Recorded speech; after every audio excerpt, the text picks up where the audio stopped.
Soy Daniel Pernas de DPS Trading y aquí estamos con un nuevo video resumen. Llevamos en el SP500 una corrección desde máximos del 10%. ¿Es esto el inicio de un mercado bajista? En este vídeo vamos a aportar muchas diapositivas, vamos a aportar muchos datos y como sabéis me gusta ir al grano, así que vamos a esta primera diapositiva. Aquí lo que tenemos son datos desde el año 1950 de las correcciones más rápidas en el SP500.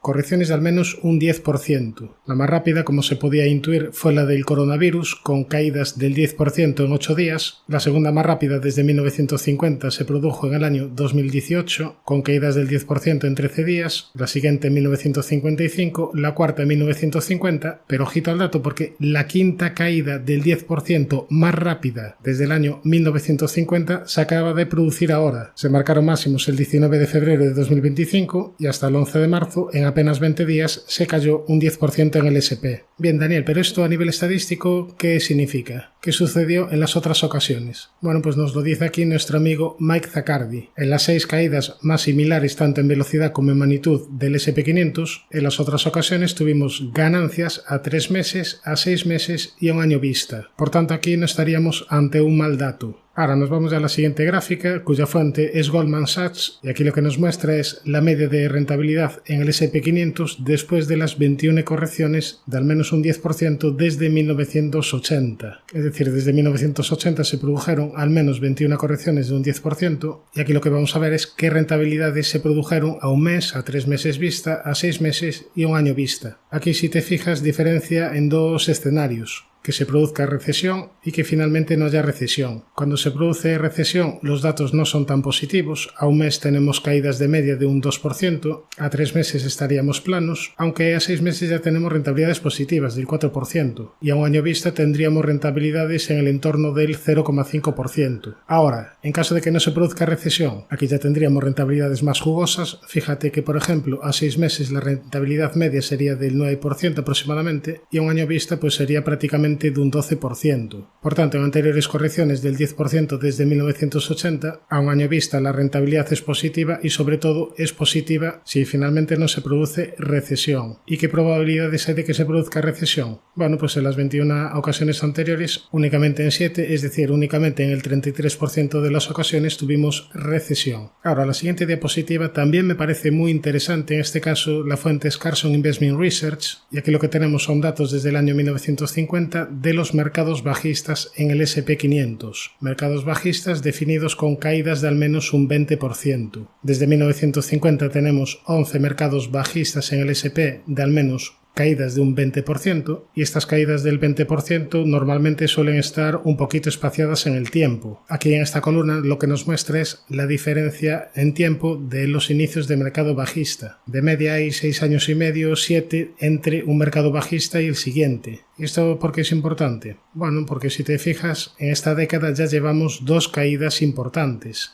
La del coronavirus con caídas del 33,9% y las caídas del año 2022 con caídas de un 25,4%. Desde el 19 de febrero de este año, que se marcaron máximos, va a producirse ahora otra caída de al menos un 20%. Bueno, estadísticamente estamos viendo que es poco probable. Es decir, que en apenas 5 años se produzcan 3 caídas de al menos un 20% no sucedió nunca en la historia desde 1950. ¿Qué va a pasar en esta ocasión? Nadie lo sabe, pero creo que estos datos deben ser tenidos en cuenta. Ahora, la siguiente diapositiva lo que nos muestra es con qué frecuencia una corrección de un 10% se convierte en un mercado bajista. Desde la Segunda Guerra Mundial tenemos 48 correcciones de al menos un 10% en el SP500, y de esas 48 correcciones, solo 12 se convirtieron en caídas de al menos un 20%. Es decir, que si tenemos en cuenta esta estadística, con estas caídas del 10% en el SP, solo tendríamos un 25% de probabilidades de que termine cayendo al menos un 20%. Ahora, el pasado lunes tuvimos el peor día del año con caídas en el SP de un 2,7%, pero con esta diapositiva creo que es interesante poner un poquito de perspectiva a todo esto. Aquí lo que tenemos es el peor día del año en el SP500 cuando finalmente termina el año con al menos un 20% de rentabilidad.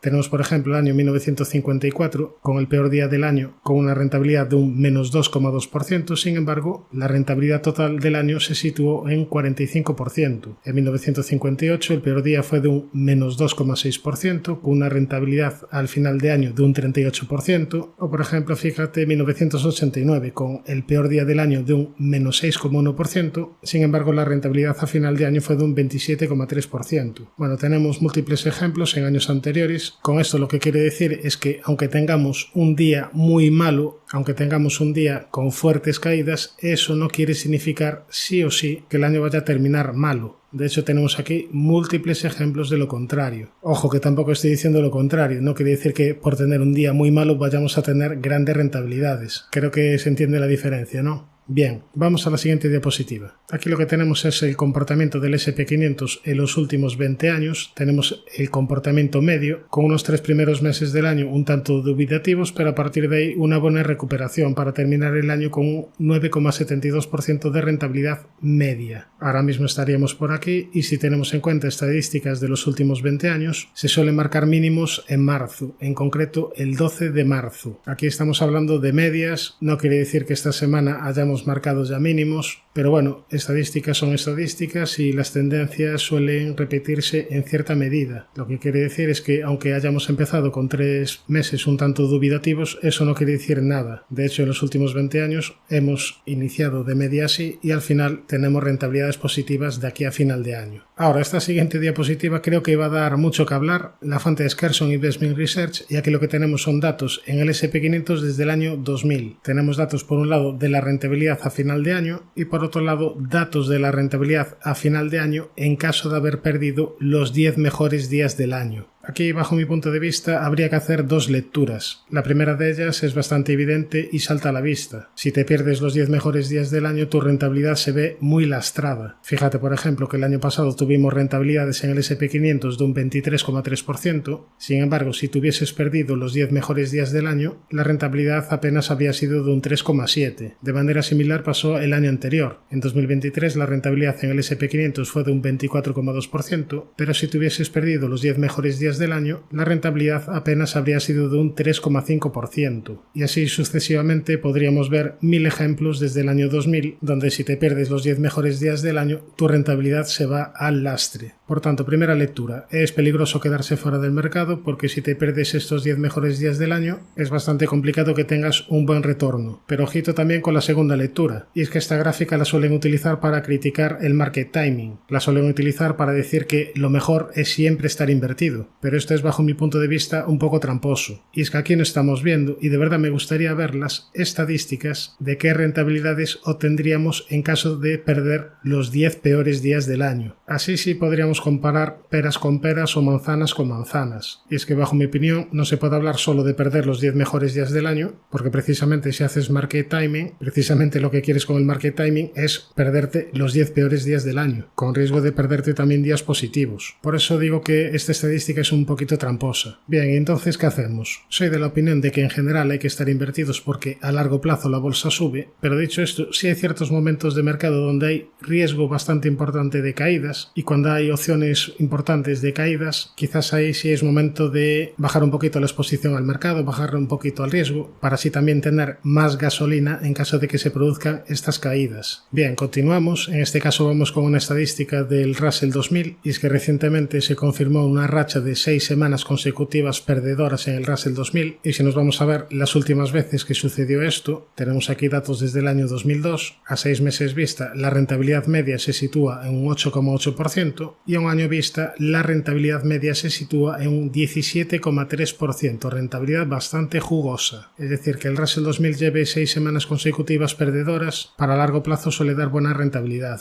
Después, en el apartado de acciones, vamos a ver el gráfico de Alphabet, que está a una valoración a nivel fundamental bastante interesante, pero si nos fijamos en este gráfico, en general las 7 magníficas, después de las correcciones de las últimas semanas, se encuentran a la valoración más baja respecto a las otras acciones del S&P500 desde el año 2017. Ojo, estamos hablando valoración relativa. Obviamente las 7 magníficas cotizan por encima del resto de acciones porque son acciones de mayor calidad, pero digamos que ese extra de calidad ahora se está pagando un poquito menos de lo que se pagaba antes. Es decir, después de las caídas de las últimas semanas empiezan a estar un poquito más atractivas de nuevo. Repito, después en el apartado de acciones veremos Alphabet, que quizás a nivel valoración sea ahora mismo la más interesante, pero antes de pasar a los gráficos, vamos a ver esta diapositiva de sentimiento de mercado. Sería la encuesta AA, encuesta que se publica todos los miércoles y encuesta que por tercera semana consecutiva nos muestra un nivel de pesimismo bastante importante. De hecho, fíjate que el porcentaje de alcistas vuelve a caer, estamos en un 19,1% de alcistas únicamente, porcentaje muy bajo, y el porcentaje de pesimistas vuelve a subir a un 59,2%. Tercera semana consecutiva con un sentimiento de mercado bastante extremo. Considero complicado que se pueda mantener esto durante mucho más tiempo, pero lo iremos viendo. De hecho, vamos ahora ya a lo realmente más importante, que son los gráficos. 2 segundos para el disclaimer. ¡Arrancamos! Vamos a empezar por el Nasdaq 100, índice tecnológico, que lleva una caída desde máximos de aproximadamente un 14% hasta los mínimos de este año, es decir, ya lleva una consolidación medianamente importante, aunque en la sesión del viernes ha tenido cierta recuperación. Estuvo a puntito de cumplir el objetivo que habíamos marcado por divergencia bajista. Este objetivo todavía estaría pendiente hacia niveles de 19.060 puntos, aunque ahora visto el gráfico, el escenario que creo más probable a corto plazo sería de rebote. Estamos saliendo de zona de sobreventa, en el cortísimo plazo tenemos mínimos relevantes en esta zona de los 19.152 y si superamos los máximos de los 19.760 estaríamos activando una pequeñísima estructura de doble suelo. Si se genera este escenario sería probable un rebote, repito, de corto plazo, quizás para ir a testear la media de 200 y ahí ya veríamos. Aquí en la zona de la media de 200 tenemos una zona de resistencia importante, se está girando a la baja, por tanto en caso de producirse este rebote ahí ya veríamos lo que sucede. También tendríamos resistencia en niveles Fibonacci de esta última caída. El 61,8 pasaría por zona de 21.050. Por tanto, ha sido ya suficiente con esta caída. Después veremos los otros índices americanos que también nos pueden dar pistas, pero un escenario probable sería un rebote de corto plazo, de esta forma que se aliviase el sentimiento pesimista en la encuesta AA y a partir de ahí que pudiese venir otra pata bajista. ¿Cómo encajaría eso en gráfico semanal? Vamos a verlo. Bien, aquí tenemos la vela de la semana pasada, una vela de menos a más. Esto podría encajar con un escenario de rebote de corto plazo. No sé hasta dónde puede llegar el rebote, pero imagínate que llega hasta aquí, se produce un primer impulso y que después venga otra pata bajista. Pues para nada sería nada descabellado. De esta forma estaría acercando al precio a la zona de la media de 200 semanal, que está en fase ascendente. Incluso quizás pudiéramos llegar a una zona Fibonacci de esta última gran subida, que supondría de corrección desde máximos, una corrección de aproximadamente un 18-19%. Una corrección importante, pero ya sabemos que el Nasdaq es un índice más volátil que otros. ¿Comprometería esto la tendencia alcista de largo plazo? Bajo mi punto de vista no, la media de 200 semanal sigue en fase ascendente y esto de momento sería una corrección de corto plazo. Bien, visto el Nasdaq, nos vamos a ver la situación del SP500, que lleva una corrección desde máximos de aproximadamente un 10%, aunque en la sesión del viernes entraron compras desde este soporte. Si trazamos una directriz, nos podría quedar aquí marcada como futuro soporte en próximas sesiones. En gráfico semanal vemos que está claramente alcista con la media de 200 en fase ascendente,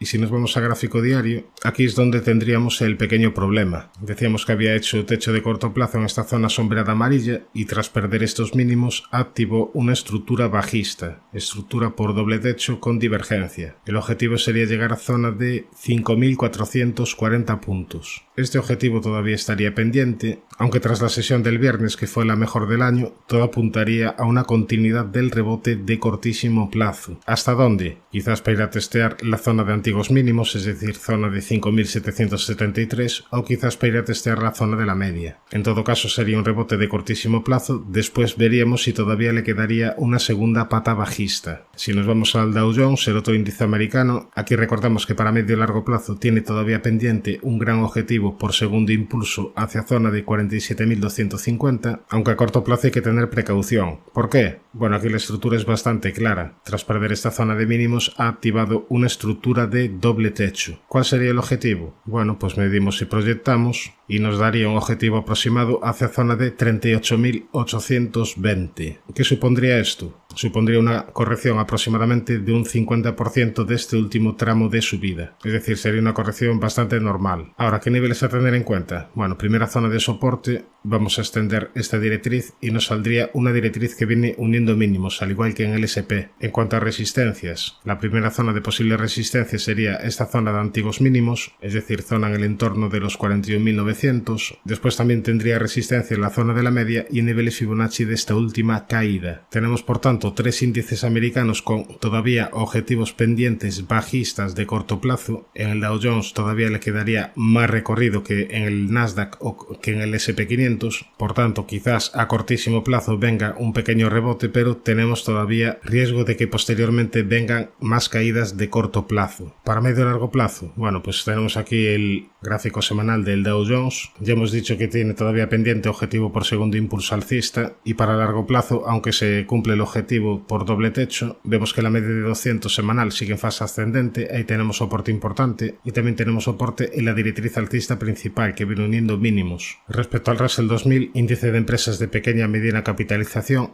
es uno de los índices que más están sufriendo en el corto plazo. Lleva una caída desde máximos de aproximadamente un 20%, y aquí para medio y largo plazo repito un poquito lo mismo que he dicho en vídeos anteriores. El nivel clave sería la zona de máximos anuales del año pasado, que serían máximos de la historia. Estamos hablando de zona de 2.480 puntos aproximadamente. ¿Por qué es clave? Porque ahí tenemos una zona de resistencia importante. En caso de superarla tendría el camino despejado, y además en caso de superarla estaría activando un segundo gran impulso alcista Fibonacci. El objetivo sería llegar a zona de 3.153, es en caso de superar máximos de la historia. Antes de llegar a esta zona tendría resistencia en la media de 200, que está en fase descendente. En cuanto a soportes, la primera zona de soporte claro sería esta zona sombreada azul, una zona que antes era zona de antiguos máximos y una zona que de momento ha frenado las caídas de corto plazo. Estamos hablando de niveles de 1.987 puntos. Respecto al S&P 600, otro índice de empresas de pequeña y mediana capitalización, recordamos que tiene pendiente todavía dos objetivos alcistas, el primero por doble suelo hacia zona de 1572 y el segundo por segundo impulso hacia niveles de 1940. Este objetivo por segundo impulso se anula en caso de perder la zona de los 1230 aproximadamente, y bueno, de momento ha sido capaz de respetar el 61,8% de lo que llevaba de subida. Ahí tenemos zona de soporte importante, veremos si desde aquí es capaz de reestructurarse al alza.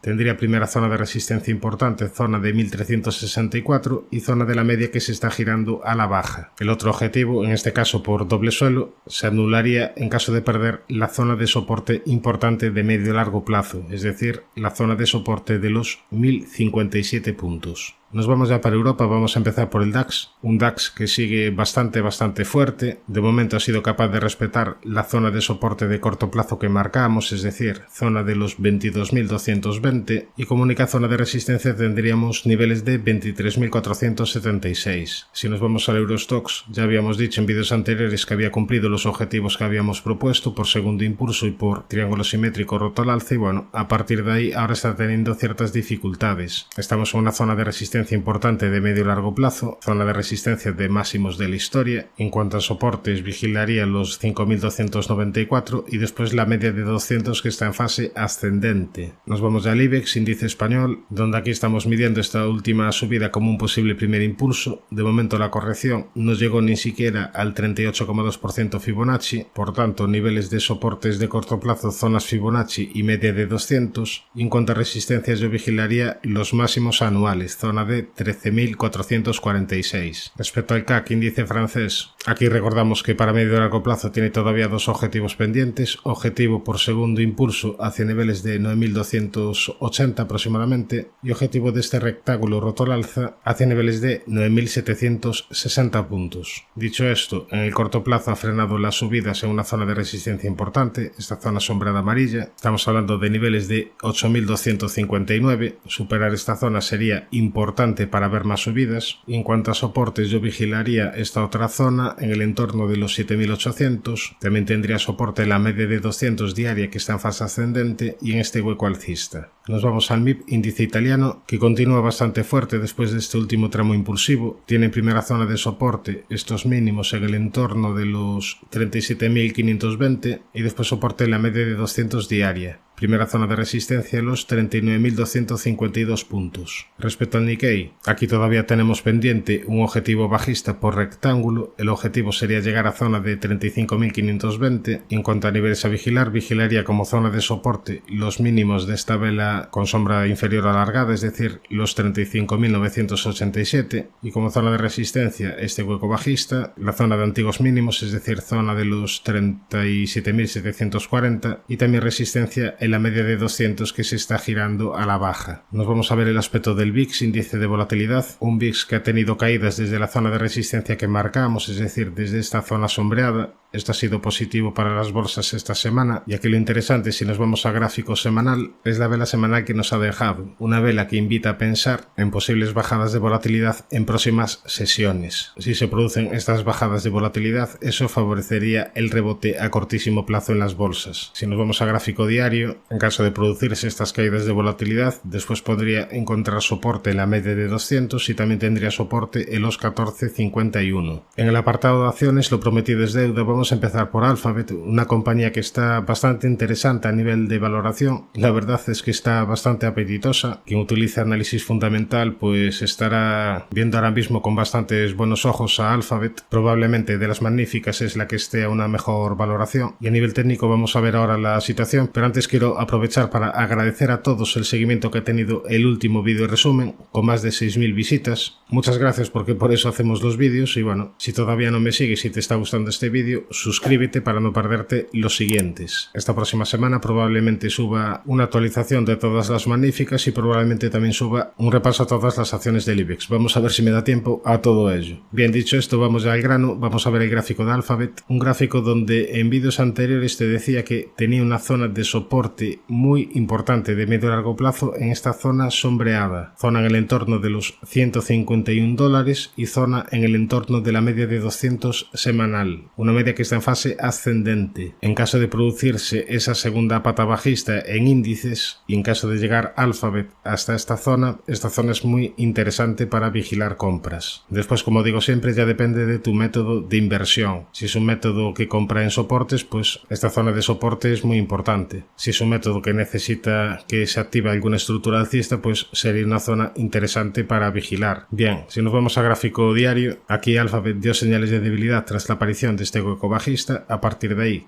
caídas bastante importantes en el corto plazo. Fíjate que desde máximos cayó aproximadamente un 21%, unas caídas que para Alphabet ya son bastante importantes a nivel histórico. Últimamente, salvando la caída del COVID y salvando la caída debido a la crisis de 2022, todas las demás como máximo llegaron hasta este nivel. Ahora, ¿qué pasaría si llegase a la zona de soporte comentada? Sería una caída desde máximos de aproximadamente un 28%, es decir, el drawdown llegaría aproximadamente hasta aquí. Bueno, tampoco sería un escenario del todo improbable. Bien, dicho esto, ¿qué niveles a tener en cuenta? Bueno, tendría primera zona de resistencia, la zona de la media, y después resistencia en esta zona sombreada, zona pivote en el entorno de los $183,6. Ya más arriba, resistencia en el cierre del hueco bajista y en la zona de máximos de la historia, zona de los 208,46. Primera zona de soporte, los mínimos de esta semana, y después la comentada zona de los $151. Nos vamos a una compañía que podría estar interesante, como sería Howard Hughes, y ahora vamos a ver por qué. Bien, interesante por un lado porque tiene activado un gran objetivo por triángulo simétrico roto al alza. Es verdad que la rotura del triángulo se produce un poquito tarde, pero bueno, el triángulo sería bastante claro en cuanto a la formación. Si proyectamos nos daría un objetivo hacia zona de 166,4 aproximadamente, pero por el camino tendría zona de resistencia en zona de máximos de la historia, zona entre los 156,4 y 160,62. Por tanto, en caso de ir a buscar este gran objetivo alcista, siendo un poquito conservadores, yo me iría a buscar zona de $156. Este sería un objetivo para medio largo plazo, obviamente. Ahora bien, yo aquí, si todavía no estás dentro, yo le exigiría un poquito más. ¿Qué le exigiría? Bien, fíjate que en corto plazo está desarrollando un movimiento lateral, tiene zona de soporte en los 71,49 y zona de resistencia en los 81,22. Si supera 81,22 estaría activando un objetivo por rectángulo hacia zona de $90,60 aproximadamente. Por tanto, yo le exigiría que superase los 81,22 para intentar estrategias alcistas. Además, en caso de superar los 80,77, aquí podríamos trazar un posible primer impulso. Si supera los 80,77 estaría activando un segundo hacia zona de $99. Por tanto, una posible estrategia de Howard Hughes sería comprar en la rotura de resistencia de los 81,22 si es capaz de activar este escenario, y ello depende de tu plan de inversión. Si vendes tras cumplir objetivos alcistas, podrías sacar una parte de la posición si cumple el objetivo de rectángulo, o sacar una parte de la posición si cumple el objetivo por segundo impulso, y después ya dejar correr otra parte de la posición posición para ver si te toca el premio gordo, es decir, para ver si es capaz de llegar a la zona de objetivo de largo plazo. Como digo siempre, desde aquí doy posibles ideas, posibles estrategias, pero al final quien toma decisiones eres tú y al final el responsable de tus inversiones eres tú. Bien, nos vamos ya a la siguiente, JD.com, una compañía que tiene todavía pendiente dos objetivos alcistas, objetivo por hombro, cabeza, hombro invertido hacia zona de 48,20, un objetivo que estuvo a puntito de cumplir pero que todavía estaría pendiente, y después un objetivo bastante más ambicioso por cuña descendente rota al alza. Este objetivo nos llevaría hacia zona de $69. Además, en el corto plazo señalábamos otra estructura a vigilar, que era esta estructura de rectángulo, una estructura que finalmente rompió al alza. Por tanto, un nuevo objetivo alcista sería objetivo hacia zona de $52 aproximadamente. Ahora, como niveles a vigilar, tienen primera zona de resistencia en los 46,45 y después resistencia en los máximos del año pasado, máximos en los 47,82. Como zona de soporte tendríamos la zona de la media, los 37,84 y ya muy importantes los 32,78. Bien, nos vamos a la siguiente, Micron, que ha tenido una corrección importante desde máximos de aproximadamente un 48% y ahora lo que está haciendo es desarrollar un claro movimiento lateral. Aquí lo tenemos. Hay que vigilar esta estructura de rectángulo. Si rompe por arriba, es decir, si supera zona de 114,51, habría que proyectar objetivo alcista por rectángulo hacia niveles de 143,80 aproximadamente. Eso en caso de que supere la parte alta. Obviamente, si pierde soporte, si pierde la parte baja, sería una señal negativa y el objetivo habría que proyectarlo en sentido contrario. Por tanto, niveles bastante claros en Micron, veremos por dónde rompe para intentar tomar posiciones. Nos vamos a la siguiente, Moody's, una compañía de mucha calidad, pero una compañía que está corrigiendo en el corto plazo. De hecho, a partir del soporte de los 448,61, a partir de esta zona sombreada amarilla, y eso nos lleva a pensar que, aunque pudiesen venir rebotes de corto plazo, quizás le faltaría una segunda pata bajista. Si vienen rebotes de corto plazo, la primera zona de resistencia sería la zona de la media, y en cuanto a soportes de largo plazo a vigilar, tendría una zona de soporte interesante, esta zona de antiguos máximos, es decir, zona de los 395,78. En caso de llegar a esos niveles, aquí ya tendremos una zona interesante, además supondría una corrección proporcional Fibonacci entre el 38-50% de lo que llevaba de subida. Si nos vamos a gráfico semanal, fíjate que si corrige esta zona, además por ahí pasaría la media de 200 semanal, que está en fase ascendente. Por tanto, atentos a Moody's en caso de venir correcciones, porque aquí tenemos zonas interesantes de soportes, y digo que quizás pudiesen venir correcciones porque, si te fijas, tiene activado una divergencia bajista en semanal. Máximos crecientes contra máximos decrecientes en indicadores. Al perderse este mínimo, activa la divergencia. Eso sí, a nivel semanal no cerró por debajo de este mínimo. Bien, siguiendo acciones americanas, vamos a continuar por Oracle, una compañía que en el medio y largo plazo lo ha hecho bastante bien y una compañía que de momento ha frenado las caídas en una primera zona de soporte interesante, en esta directriz que viene uniendo mínimos. Por tanto, primer nivel de soporte los 137,70, después tendría soporte en la media de 200 semanal, que está en fase ascendente. Es decir, si pierde los 137,70, aquí en esta zona tendríamos una zona pivote importante en los $125, que además coincidiría con la media de 200 semanal. Si nos vamos a gráfico diario, como primera zona de resistencia de cortísimo plazo tendríamos esta zona de los 152,42. En caso de superarla, la siguiente zona importante de resistencia estaría en la media de 200. Bien, nos vamos ya a la siguiente americana, Ulta Beauty, una compañía que el viernes ha tenido un rebote muy importante de un 13,68%, un rebote muy interesante, y de hecho si nos vamos a gráfico semanal, porque vamos a empezar por gráfico semanal, la vela que nos ha dejado es interesante, una vela con sombra inferior que marca zona de soporte en los $309. A partir de esta vela no sería de extrañar cierto rebote de corto plazo, pero aquí la mejoría de medio y largo plazo no vendría hasta superar niveles de $460. En caso de superar este nivel, estaría activando una especie de divergencia alcista en semanal, y en este escenario quedaría el camino bastante abierto para ir a testear zona de máximos de la historia.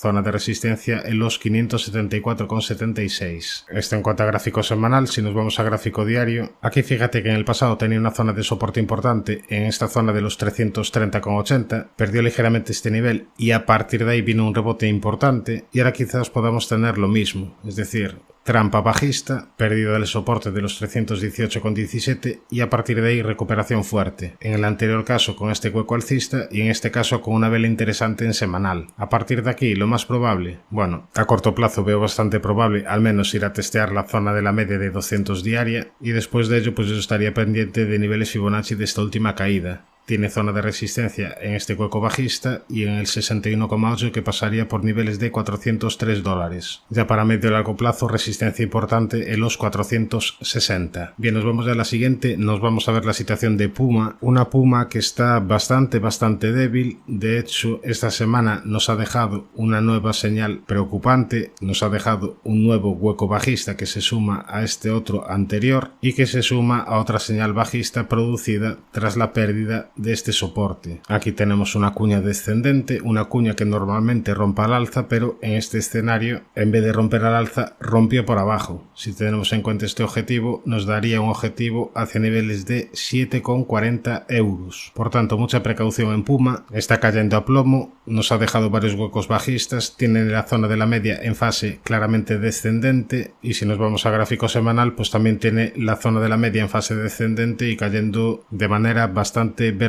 Por tanto, repito, precaución en Puma, mientras no se vuelva a generar nuevas señales alcistas yo me mantendría muy al margen. Nos vamos a la siguiente, en este caso vamos a analizar Roche, la compañía farmacéutica suiza, una compañía que a nivel técnico nos ha dejado esta semana una vela semanal doji de indecisión. Vamos a ver a nivel semanal si la media de 200 es capaz de girarse al alza y empieza a funcionar de soporte. Eso sería interesante para ver más subidas en la compañía suiza, aunque ha mejorado su aspecto técnico primero tras la activación de esta divergencia alcista y después tras superar la directriz que venía uniendo máximos. Si consideramos esto un hombro cabeza a hombro invertido, pues solo quedaría más recorrido alcista. Es verdad que el primer hombro queda un poquito desproporcionado con el segundo, pero en todo caso ha dado una señal positiva tras superar la directriz. Incluso esto podría ser un primer impulso corrección y faltaría un segundo impulso alcista Fibonacci. Por tanto, ciertas señales de mejoría en Roche, confirmaría mejoría en caso de que la media de 200 semanal se gire al alza. Nos vamos a Inditex, una compañía que para medio y largo plazo es una compañía bastante interesante de bolsa española y una compañía que a nivel técnico tiene la media de 200 semanal, como estamos viendo en fase ascendente. Aquí tendría soporte importante y también tendría soporte en niveles Fibonacci de esta última subida. Vamos a verlos mejor en gráfico diario. Bien, aquí tenemos gráfico diario donde podemos ver una señal negativa en Inditex tras la aparición de este hueco bajista, perdiendo el soporte de corto plazo importante, es decir, perdiendo la zona de los 48,04. Esto ha sido negativo en Inditex, obviamente, e incluso aquí no llega a ser un doble techo demasiado ortodoxo porque el segundo máximo queda por debajo del primero, pero tampoco sería una locura considerarlo. En todo caso, la pérdida de los 48,04 ha sido negativo. Ahora estamos en fase de corrección de corto plazo y una vez que pase esta fase de corrección de corto plazo sería una acción bastante interesante para vigilar a incorporar a cartera. ¿Dónde se van a frenar estas caídas? Bien, vamos a volver a gráfico semanal. Una primera zona de soporte importante la tendría en la media de 200 semanal, que ahora mismo pasaría por niveles de 38,36, y después si trazamos un Fibonacci, otra zona de soporte importante estaría en el 61,8, zona de 33,50. De momento las caídas de corto plazo han sido demasiado verticales. Todo apunta a que, a pesar de que puedan venir rebotes de corto plazo, las caídas continúen, así que vamos a ver si continúan estas caídas para vigilar compras. Si aquí en la zona de la media te dibuja alguna estructura alcista, pues lo iremos comentando en el canal porque hacemos seguimiento cada 2-3 semanas de acciones del IBEX. De hecho, esta semana es bastante probable que toque esa actualización.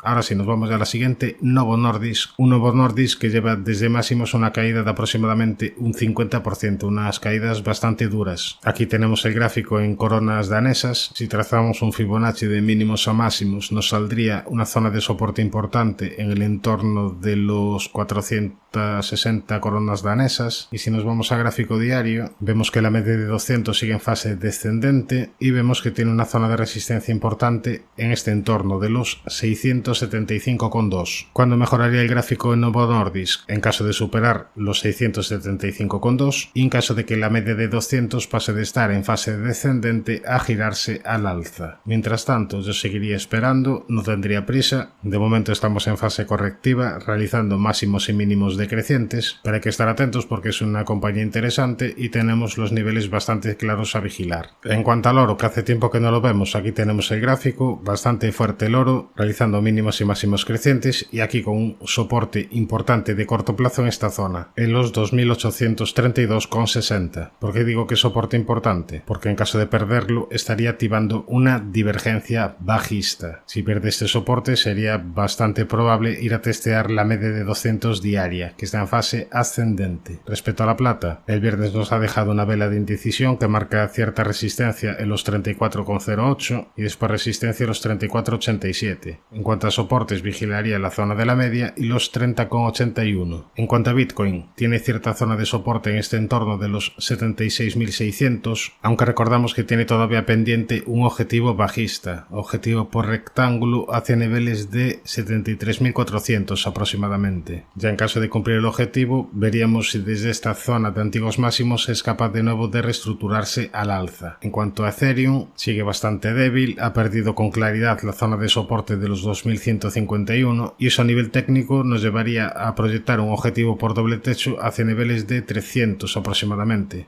Un objetivo que ahora mismo parece una locura, pero el gráfico está ahí y toca marcarlo. Ahora, ¿qué niveles a tener en cuenta? Bueno, como primera zona de resistencia tendríamos esta zona de antiguos mínimos, es decir, esta zona sombreada entre los 2151 y 2190. Después la siguiente zona estaría en el entorno de los 2800. Y en cuanto a soportes, el primero sería la zona de 1522 y después ya tendríamos los mínimos del año 2022 en los 880,78.